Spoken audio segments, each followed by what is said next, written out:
Sasaran fisik pembangunan Jalan Cor program TMMD ke-111 Kodim 0718 Pati terus berlanjut.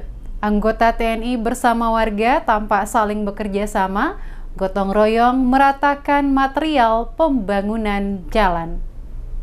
Sepanjang 1.450 meter pembangunan jalan cor di Desa Taman Sari dalam program TMMD ke-111 Kodim 0718 Pati kali ini menjadi sasaran utama. Dalam pembangunannya, TNI dan warga terus menjalin kerjasama dan gotong royong bersama agar pembangunan dapat terrealisasikan dengan baik dan dapat bermanfaat untuk warga setempat. Sersan Kepala Supeno anggota TNI Kodim 0718 Pati mengatakan dengan kerjasama yang baik dan kebersamaan antar TNI dan warga setempat dapat tercipta sinergitas antara TNI dan rakyat. Kita kegiatannya sementara untuk pagi ini kita meratakan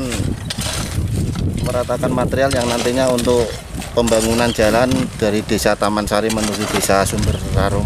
Untuk kebetulan untuk pagi ini kita ada 6 personel ditambah dari masyarakat dan perangkat desa.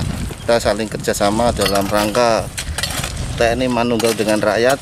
Dalam kesempatan ini kita pembangunan jalan. Semoga dalam pelaksanaan pembangunan jalan ini sesuai dengan target yang kita rencanakan dengan jadwal yang telah ditentukan oleh komando atas. Sersan Kepala Supeno berharap pengerjaan pembangunan tersebut dapat direalisasikan dengan baik sesuai perencanaan sehingga dapat bermanfaat untuk warga setempat.